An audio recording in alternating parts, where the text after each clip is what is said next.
And we back. And just like that, we got sound. Check, check, mic check, mic check. 1, 2, 1, 2, 1, 2. Mic check. 1, 2, 1, 2, 1, 2. Are we back? Can you hear me now? Can you hear me now? Oh, yeah. Okay. All right. Now let's have our show. 18 minutes late, but we here. Shout out to Restream. That's who we stream our shows through. Restream, you raggedy itch. Why would you create a feature where someone can double mute themselves?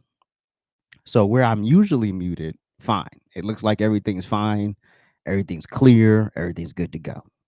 Apparently, there's another feature. If I click on the box that I'm in and I hit the 3 prongs, and there's a way to control my volume inside the box. Now, how would you know that unless you mess up? That wasn't in the tutorial. Anyway, we're back. We made it. Let's talk. Let's get on with the show. All right. So let's start here with our favorite doctor, our favorite surgeon, or whatever he's a doctor of. I don't know. He's a doctor of something. Let's start with our favorite doctor, Dr. Umar Johnson, who apparently is about to lose his school. He's been working on this school for 6.5 years, apparently, and for some odd reason has still yet to open the doors. There's been no talk of a start date. Meanwhile, yesterday on the show, we featured King Randall the First, who has X for Boys up and running, all funded from the community, all funded from private donations, no government funding. And for some reason, he's able to get everything up and running. And for some reason, for Umar, it's just a little different, you know. So here's Umar in his own words. Oh, where'd he go? He vanished. And just like that, Umar's gone. Hold on. We got to go find him. I hate my life right now. God. Holy but Jesus. Where'd you go? Apparently when I X'd out the studio, it took all the videos that were preset. That's what happened. All right. Here's Umar in his own words. I repeat, on August the 5th, the city of Wilmington, Delaware, took out a lien to auction off the campus we bought, the campus we've been working on for 6.5 years. I was not notified of this. We were not notified of this. This past weekend, without an email, this past weekend, without a letter in the mail, this past weekend, without a phone call. Preach. The city of Wilmington put a notice on the door handle of both of our schools, informing me that if we don't pay the past due vacant property registration fees and outstanding utilities by the 25th of Black August, they will sell our campus. the fuck is Black August? Uh,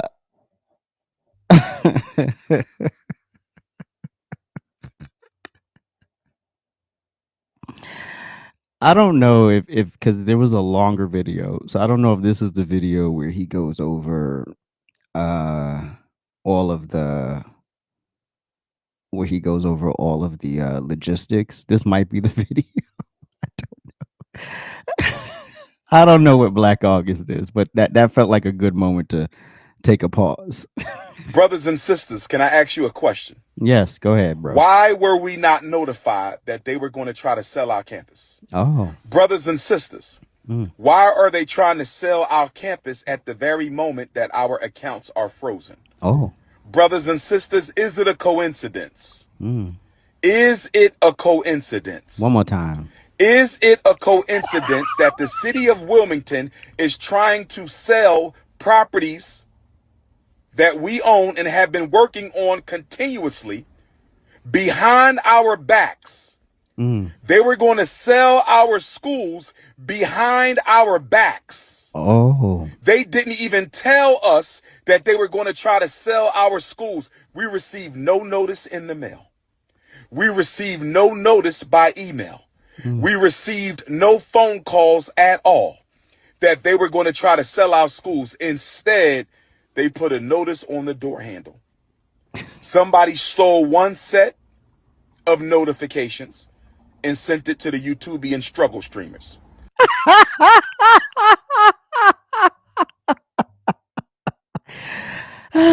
YouTubian struggle streamer here. Um Somebody stole the Frederick Douglass High School paperwork off the front door and sent it to the struggle streamers. But luckily for us, Sister Ra Ebony was able to get the paperwork off the Marcus Garvey School before the haters. I repeat. Okay, so he knew about this because he goes on to say that in April, and I wish I had that second part. He goes on to say that in April he was in contact with the city, and what he was trying to get from the city was a permit that would exempt his school from paying the whatever fee he was talking about. So you just lied, bro. You literally lied. Like he goes on to say that. So we're like, wait a minute. If you didn't know, how were you able to have a conversation in April? So what happened is April came along. He went and asked for it, never followed up. He went and just assumed that he was going to get the exemption and just stop paying the bill. Now, to sit here and say that they never sent you a bill, please stop. They were sending you bills. They were sending you notices. They were letting you know what was going on. You didn't want to pay it because you thought you were going to get this exemption. That's what happened. And then turns out you either didn't get the exemption or you haven't been approved yet or whatever is going on here. We all know that a little bit of this is BS and a little bit of this is the truth, right? But ultimately, this falls at your feet. You're the head honcho. You're in charge of all the money. So where's all the money, Umar? It's all of it's tied up in the bank. And so now, what's the agenda? You're going to ask for more money so people can pay I think it's $7,000, and I think he hadn't paid it in a while. So I think it's accrued some interest and penalties and other things. And so, what are we doing?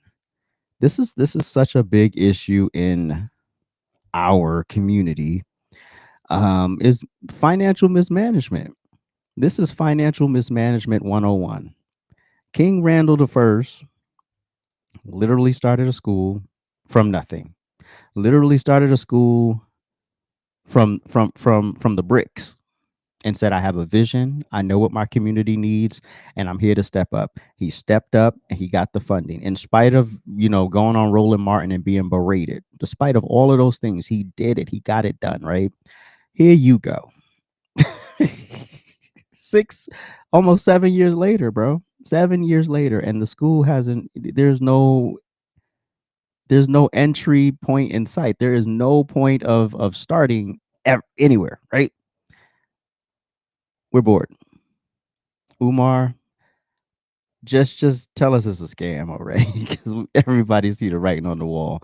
And if you donate to this man, you are dumb. If you continue to give your money to this school, meanwhile you won't go support the xforboys.org. That's King Randall the First website is the xforboys.org.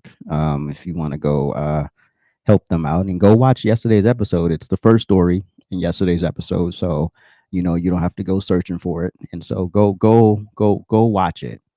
But when you build something and what it's built on is BS and lies,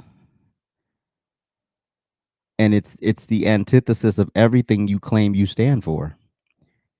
So in 7 years, a lot of kids could have gone through that school already in 7 years.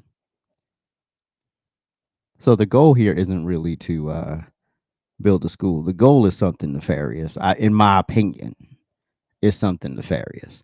Because if you were really about it, you would have had this school open and ready to go by now. So Umar, keep there's always going to be a dummy that's going to support you. We all know that. We all know that.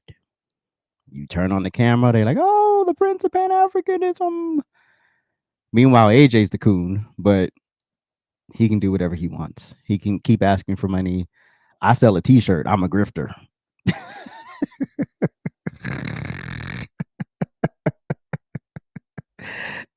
I do something you don't like. I'm a sellout. I'm the coon Uncle Tom Sambo tap dancer for the white man. I'm all of the above.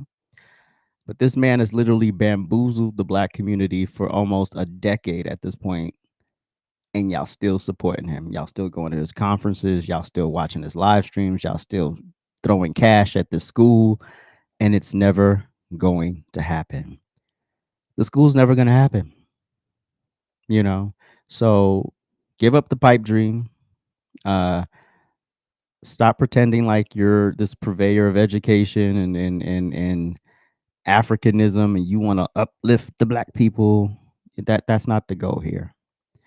And if you don't see the greed and you don't see the manipulation and you don't see the fact that this man is hustling you out of your hard-earned cash, that's on you. But if I were you, I would just stop. Just stop. So moving on. Uh ugh. Some people just look really dumb. So but Chicago Mayor Brandon Johnson uh had some strong had a strong opinion about Donald Trump and his relationship to black men. Okay, fine. Since you are begging, I do believe that Donald Trump is intimidated. I know. I think you for Okay, no begging. interruptions. So let me just answer that. I do appreciate you begging. So Mm-hmm. I would just say it like this: that the president has always been intimidated by the intellectual prowess of black men, and so of course he would speak in those petite and puerile terms. Did he say petite? Puerile terms. Listen, Donald Trump is not intimidated. In fact, Donald Trump loves really intelligent people. He loves really strong leaders. He loves people who really step up and get the damn job done. And it's clear that this is void in Chicago, in Oakland, in New York, in Atlanta, and so many other cities around this country. It's clear that the leadership is lacking. And it's not, y'all apply race to it, but hey, if the shoe fits, steal it. It's not because you're black, it's because you're poor leaders.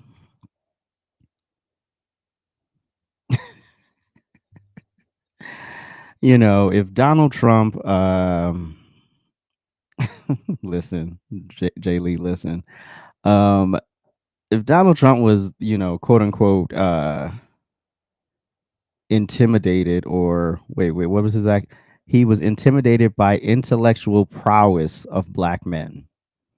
If he was intimidated, he wouldn't have backed y'all black asses going to school, would he? He wouldn't have done this. He wouldn't have done this, right? He wouldn't have. He would have been like, "Oh no, no, no! Let's just keep it as business as usual. Let's keep doing what we were doing." He has admiration for all of these men in this photo.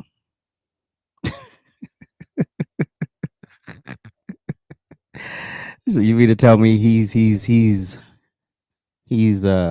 intimidated by Ben Carson? No. Wesley Hunt? No. Byron Donalds? No. Clarence Thomas? No. John James? No. Tim Scott? No. Burgess Owens, who's not in the photo, but he's not intimidated by those black men. Those are all smart, intelligent black men who are great leaders. They're great leaders, and he's not intimidated by them. What he doesn't like, and and I think this is where a lot of people fall short. Um, Donald Trump, he's not intimidated by the intellect of black men. He's tired of black idiots like Brandon Johnson. He's tired of you assuming leadership positions and getting in the way and getting in over your head and then blaming everything on everyone and every white man and every person. But you do all of that. And the one thing you never do is take accountability. You never say, you know what? I, Brandon Johnson, have a subpar skill set. That's the problem here. You have a terrible, terrible skill set. You don't have what Chicago needs. You don't have it. Chicago is failing because of you. Chicago is on the cusp of bankruptcy because of you. Chicago homeowners have seen an increase on their property taxes because of you. This is something you literally ran on. You literally ran on, I am not going to raise property taxes. And then to scrounge up some capital, you raise property taxes. Interesting. Very, very interesting.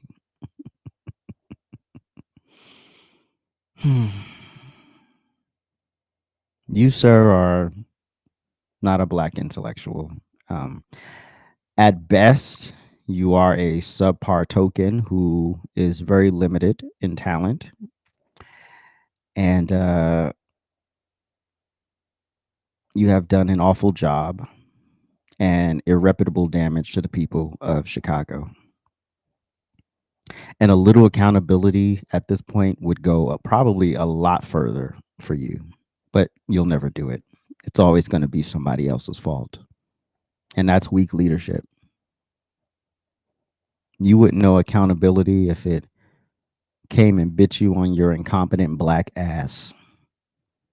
Now run tell that, Mr. Johnson. I'm sorry, Mayor Johnson. It's you. It's not Trump. It's you. He's not intimidated by you. Why would he be intimidated by you? He's intimidated by this. This intimidates him.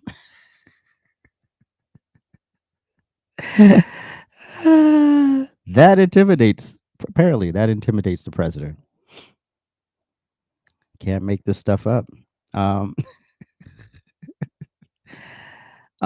so I mean, let's talk about your leadership, particularly right now. There have been several news reports and analysis discussing Chicago's serious financial crisis and the potential for municipal bankruptcy filing. Though it's important to note Chicago is not currently in bankruptcy. So before y'all start on, it's on the cusp. And I'm pretty sure if y'all could have gotten around this stuff, y'all would have done it already. Chicago faces a massive amount of debt and unfunded pension liabilities, estimated to be amongst the worst in the nation. You need somebody in there who has the skill set to rectify that. And clearly, Mr. Johnson, you're not the person. The city is facing substantial budget gaps, including an estimated $1.1 billion shortfall for 2026. Illinois state law does not currently authorize Chicago to file for Chapter 9 municipal bankruptcy. If Chicago were to declare bankruptcy, it would require the state to enact new legislation. So, again, like I just said, the only reason why you haven't filed is because there's stuff in your way. There's precedent in your way. Despite the current legal limitations, some experts and commentators believe that bankruptcy could be the only viable path to address Chicago's long-term financial problems. The city's financial woes are leading some to consider leaving Chicago long term. A municipal bankruptcy in Chicago would likely involve significant cuts to city services and could potentially impact the ability of the city to borrow money in the future. Chicago's out of cash, y'all. Chicago's out of cash. And it's time for Brandon Johnson to step aside and get somebody in there who has the wherewithal and the skill set and the talent and the work ethic to not make this about racial politics, but to get the job done. Sir, it's not about your race. It's about your incompetence. Like I said in my video yesterday, y'all make this about race all the time when you're held accountable. Meanwhile, your city is on the cusp of collapse, and Donald Trump was nowhere near it. So you can't blame him for it. A recent report indicates that Chicago's financial condition has worsened, with expenses outpacing revenue growth, leading to a, quote, taxpayer burden of $40,600 per Chicago taxpayer. The city's pension systems are severely underfunded, and a recent state law increasing benefits for police and firefighters has further exacerbated the problem. Sure, let's blame the police and the firefighters. Yeah, let's blame the police and the firefighters. Let's not mention anything about these illegals. Let's not mention that. Let's not mention the illegals. Let's not mention all the other money being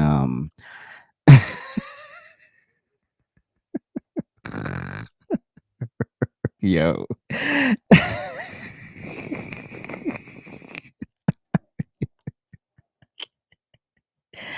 I mean, again, if the shoe fits, steal it.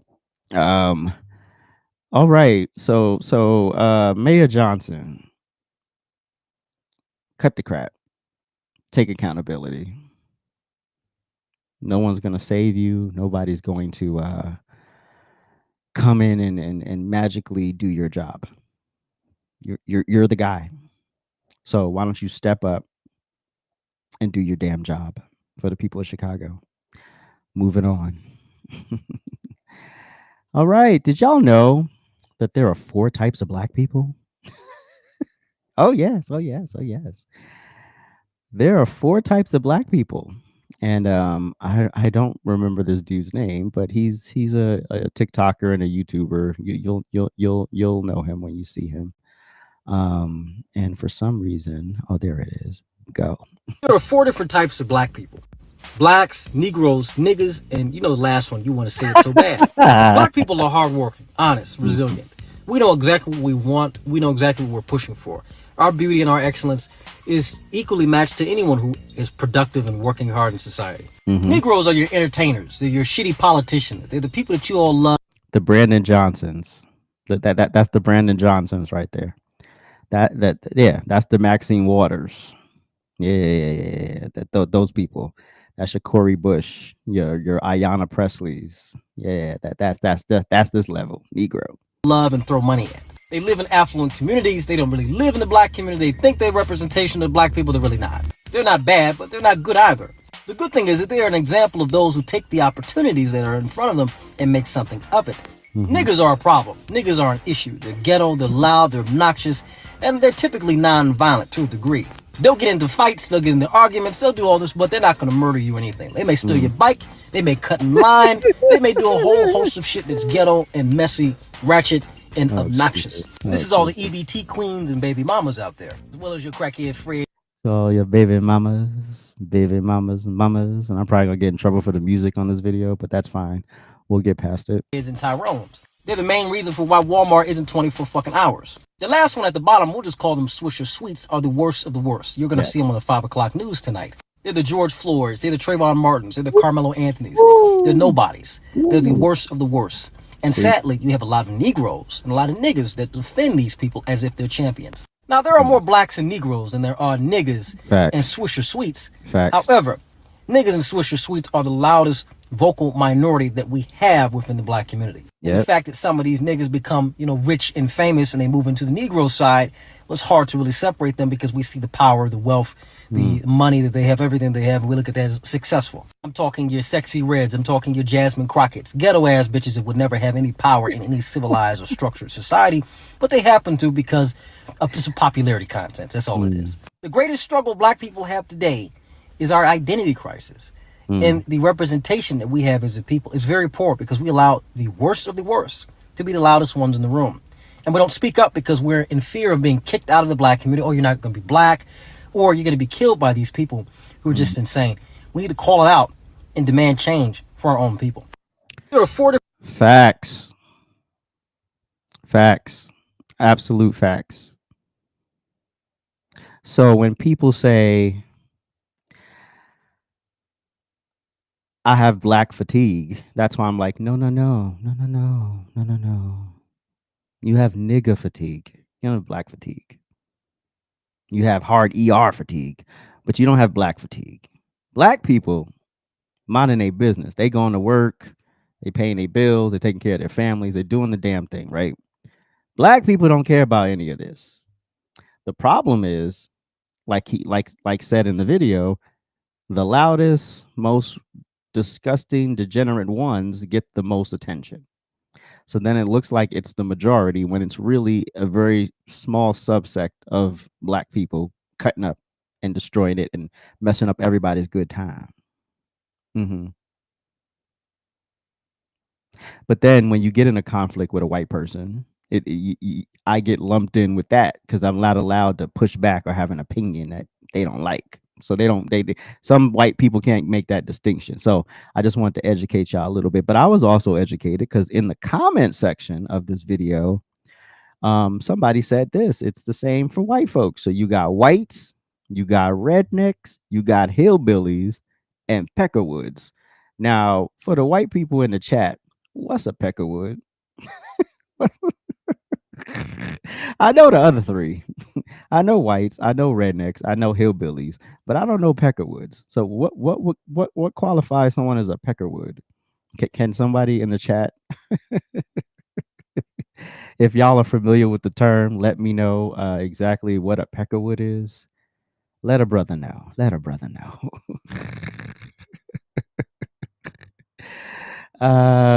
Wait. Anybody know what a peckerwood is? I don't know. I mean, I could go look it up later. A D head? Oh, so like an asshole? Uh, oh, okay. Okay, then I do know peckerwoods. All right. All right. Amy didn't know. Peckerwood equals a white liberal. Oh man. So okay, so the really stuffy, uptight, rude, crude, nasty ones. Okay, got it. Okay, I'm there. I get it. I get it now. I get it. Uh hold. Hold on. All right. So moving on. Oh, did we lose? Oh no, we have it. All right. So yesterday I'm live on the TikToks and I was I'm trying I don't forgot who brought it up. Was it I forgot who brought it up to me. I can't remember. I'm blanking right now. But anyway, it popped up in the chat that there is a link between that a lot of S offenders uh, tend to dabble in the homeless community to avoid registering as a sex offender. Very, very, very, very, very interesting. But this was a bomb. This was a bomb in my TikTok live yesterday. I would have never thought that to make that connection between homelessness and the sex offender registry. I was like, nah, that can't be true. That can't be true. But then I hit the Googler right there on the live, and I was like, all right, let's see. And what I found was like, whoa. Now let's be clear, before we get the people, homeless people, because we all love homeless people when Donald Trump wants to put them inside. Keep them motherfuckers on the streets. Um, now don't get me wrong, homelessness is real. I mean, you got people out here fighting mental illness, they fighting addiction, they fighting health problems, and these are real life struggles. So I don't want to make light of that at all, and I don't. So I'm not even talking about that facet of it. So let's be very, very clear. That's not what AJ is talking about in this moment, right? So, but here's the part they don't tell y'all.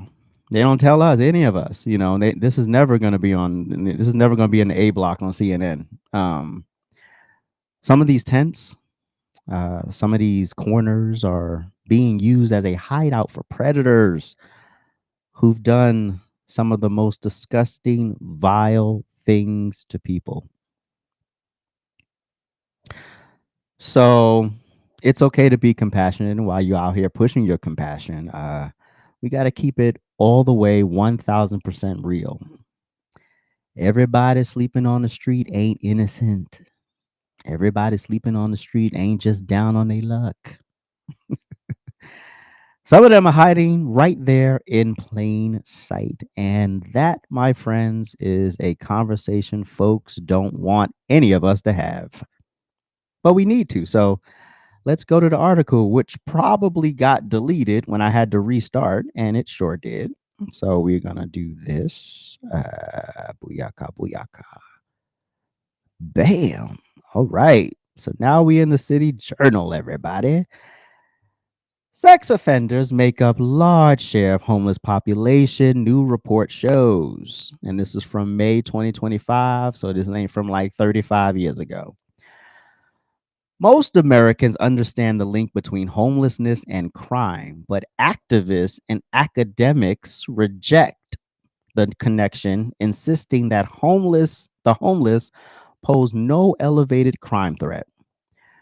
A new report in the Cicero, that's Italian, isn't it? Institute implicates their argument, revealing that a large share of the nation's homeless population is composed of registered sex offenders. The report, covering 41 states, compared counts of sex offenders listed as, quote, homeless or, quote, address unknown on state registries with the federal point in time count database to determine what portion of the state's homeless population appears on its sex offender registry. The results are alarming. Mm. The results are alarming. Sex offenders count for more than 20% of the unsheltered homeless population in 20 states and more than 10% in 32 states. In 8 states, Connecticut, Delaware, Illinois, Massachusetts, North Carolina, Nebraska, Rhode Island, and Wisconsin, more than 50% of the unsheltered homeless population is on the sex offender registry. Bruh, you've got to be kidding me. The state's share of sex offenders amongst its unsheltered population was 20%. Did I say that right? Hold on. The median state's share of sex offenders amongst its unsheltered population was 20%. Higher than the proportions of families, which was 5%, elderly, 5%, veterans, 5%. And these hoping people crying, oh my God, the veterans, under veterans. They're not the biggest factor here. And transgendered or gender non-conforming identifying 1%, and HIV positive persons 1%. Many sex offenders struggle to find work and therefore to afford housing. But that's not the only reason that they are overrepresented on the streets. Such offenders also have high rates of cognitive impairments, substance abuse, and severe mental illness, each associated with higher rates of homelessness. And many shelters refuse to admit sex offenders, making them even more likely than other homeless subgroups to be unsheltered and living on the streets. Many other misconceptions exist about sex offenders in the registry. For example, reform advocates assert that individuals often get registered for relatively low level crimes like public urination. Lourdes Portillo, a researcher at the UCSF Benioff Homelessness, I'm terrible with names, Homelessness and Housing Initiative, suggested that the lack of public bathrooms could land some homeless people on the registry. This is misleading. Prosecution and registration for indecent exposure, the category within which public urination is classified, is comparatively rare as an isolated offense without a criminal sexual motivation. Most states' registries consist primarily of people who have committed serious offenses like rape or sexual abuse of a child. So are we clear, people? So the next time they want to back up their homies on the street, let them know there's a large group of bad people amongst them.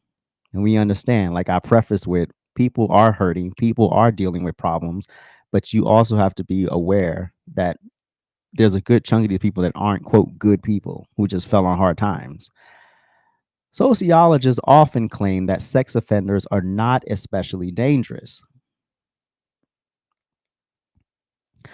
That claim is also misleading and even less relevant when it comes to homeless sex offenders who have a heightened risk of recidivism.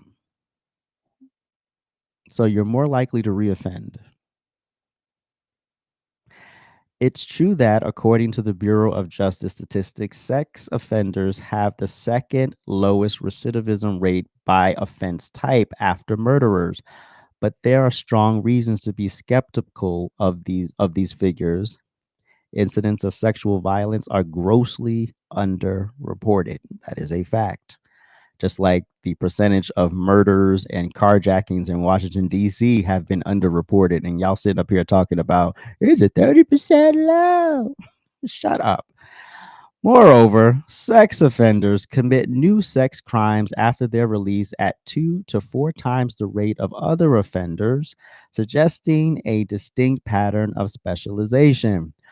Homeless individuals are generally more likely to commit crimes than non homeless people. The San Diego District Attorney's Office found that homeless individuals were hundreds of times more likely than the general population to commit crimes like robbery, arson, and assault.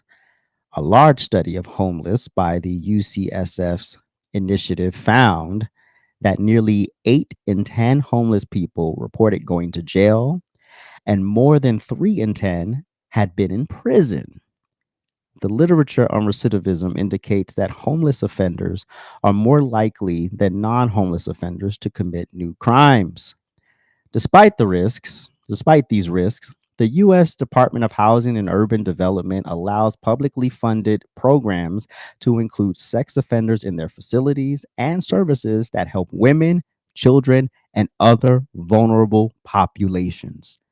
This misguided policy may be one of the reasons why homeless people have such high rates of sexual victimization. They are forced to live around sexual victimizers. More research is indeed needed to determine which policy interventions can best mitigate sex offender homelessness. While many criminologists point to residence restrictions and community notification policies as a potential driver of homelessness, the scholarly literature is inconclusive, partly because these policies are not consistently enforced. Okay, we get it. This is crazy, y'all. This isn't right-wing propaganda. This isn't people trying to scare you. This is called reading to comprehend. This is called reading to understand, and then go down the rabbit hole even further if you want to. But the fact that we're upset with Donald Trump for wanting to clean up the streets, people who are mentally ill and struggling with addiction don't always make the best choices. One of them is living on the street. hmm One of them is being exposed, being vulnerable, and possibly being victimized by one of these people who are victimizers, who are sex offenders in their own right. But no, we never want to have that conversation. We never want to have that conversation. We just want to talk about the feelings and how Donald Trump's the bad man. And he's not the bad man. To be perfectly honest, this should have never gotten to this point. We should never have had a homeless epidemic in this country. And like I ask all the time, and like I asked probably yesterday and the day before and the day before that, where are people's tribes before they lose control and lose everything, including their minds sometimes? Why are we more wrapped up in the politics of it and not the humanness of it? Because what liberals are really good at is pretending to care. They don't care about these people unless they can use them as a political talking point. Case in point, the border. When Donald Trump was president, 2016 to 2020, the border was in the A block of damn near every news report. Once Biden was elected, you didn't hear about them people anymore. They were still being held in cages. They were still being held in the same facilities, but you never heard about it. AOC wasn't going down to the border crying for these people or pretending to cry. Politicians weren't making light work out of this for grassroots fundraising. They weren't doing that. This is ridiculous. Stay woke in a good way. All right. We'll be right back.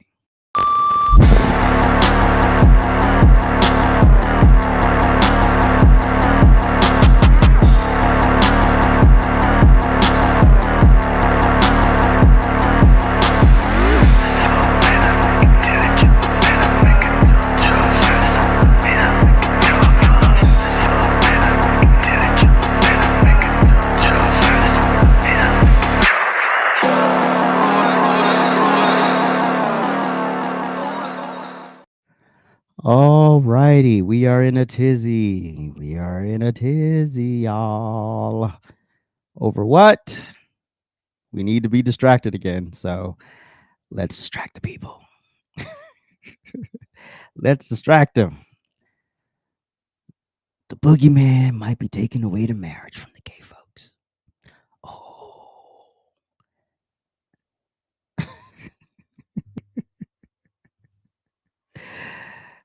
Listen, wrong place. There we go. Well, the Supreme Court is being asked to weigh in on a push to overturn same-sex marriage rights. The case is the first that explicitly asks the court to reverse its landmark 2015 decision that legalized same-sex marriage nationwide. The appeal was filed by Kim Davis. She's the former Kentucky County Clerk who was jailed after refusing to issue marriage licenses to gay couples. The court is expected to consider her petition this fall. All right. So the chances of this being seen by the court is probably nothing, right? The reason why this is being made an issue because we're trying to find a way to what? Y'all can fill in the blank. Blame the Trump administration. That's what we want to do. We want to find a way to blame the Trump administration. So right on cue, Kim Davis, this person, you know, all power to her for, standing up for her beliefs or whatever. But why are we talking about this again? Why are we talking about this again? This is what I say to people all the time. They just want to get you riled up and emotional and acting crazy and distracted over nothing. The chances of the Supreme Court seeing this is very low. The chances of them, if they do see it, overturning it is even lower. So what do we have here? We have a bunch of people running around, yelling and screaming on their TikTok lives and creating content about, oh, gay marriage has got to be taken away.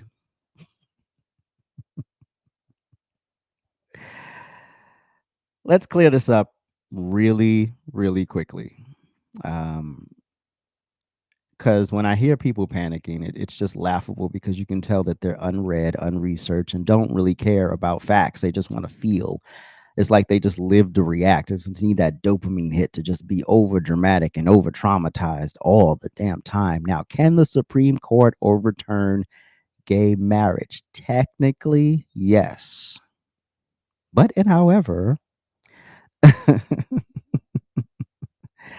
no. Technically, no. They can seriously, and they could overturn the ruling that made it legal nationwide.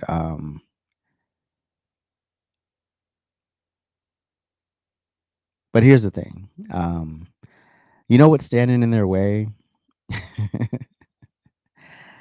Did these boneheads forget that in 2022, Joe Biden signed the Respect for Marriage Act, which overturned the Protection of Marriage Act, which basically acknowledged gay marriage and interracial marriage?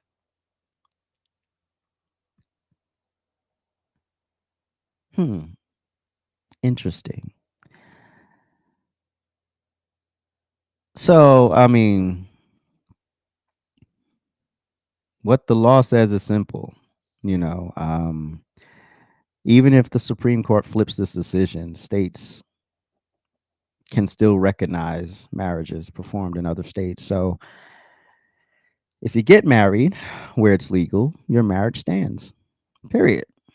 Um, my I'll give my personal stuff in a moment, but now let's be clear. If you're one of these people who want to, fight the fight, fight the good fight, fight the power, this is your cause, your mission. I mean, obviously, in your mind, the fight's not over. So do you? Um, but folks are not gonna wake up tomorrow and find that their marriages have been erased or whatever. So the Respect for Marriage Act put up a brick wall basically in the way of any opposition. So you would have to basically go through Congress to get that amended or repealed. So while the courts got power, Congress already put some insurance on the table. I was gonna read like the Wikipedia page for the Respect for Marriage Act, but I'm bored. I've laid it out for you. I've laid the case out for you. So no, your marriages aren't going anywhere. Now, I've said from the beginning, even this was long before I was anybody. I wasn't a Christian. I wasn't anything. I was a heathen. I was out in the streets, baby. Long before. I said it shouldn't be called marriage because that just doesn't feel right. Right. It just doesn't seem right. What I do agree with is being able to protect what you've earned in life, right? So regardless of what you want to do with your life, if you've built a life with someone, that should be protected. That's what I agree with. I don't agree with calling it marriage. So I don't know if that makes sense. So yes, you should have the same equal rights protections under the law, but the government now imposing the word marriage on it is where I have the conflict, because the marriage implies the religious, the biblical, the spiritual, your faith, right? And so I don't co-sign that, but I do co-sign you as a tax-paying citizen being able to have your stuff protected. And that if the person you built the life with passes away, no one should be able to come in and take half your stuff. Nobody's family member should be able to rummage through the life you built with somebody. I get that part. I'm not. I'm not a. You know. But this whole marriage concept, I still wouldn't call it marriage. And as I've grown and developed, and I'm still making a lot of mistakes, but that's one position that still stands, even from back in the day. You can't be outraged and running around like a chicken with your head cut off every time there's an announcement on the news. Go read it for yourself. How the hell did y'all forget that quickly that the president that y'all loved, remember, y'all loved Joe Biden? So immediately, as soon as they brought up this Supreme Court case and overturning it, and this one again, sorry, I'm mirrored, this one again, y'all should have said, but no, we have the protections. Joe Biden gave us the protections. So I don't get it. I don't get it. I don't get these 5-minute think pieces, these 20-minute think pieces, this over dramatizing something that's not going to happen. Go live your damn lives. You have the ability and the freedom to do it. You're not a victim, and nobody's victimizing you. So anyway, that's our show for the day. Thank y'all for hanging out at the top when we had our technical problems, and we got that together. And if you would like to support the channel, there's the website, AJsRANTroom.com. That's AJsRANTroom.com. And please make sure you like, make sure you share, make sure you comment, make sure you subscribe to the channel and hit the notification bell so you get notified every time we go live, we drop new content, shorts, whatever. I appreciate y'all for watching, and I will catch y'all on the next one.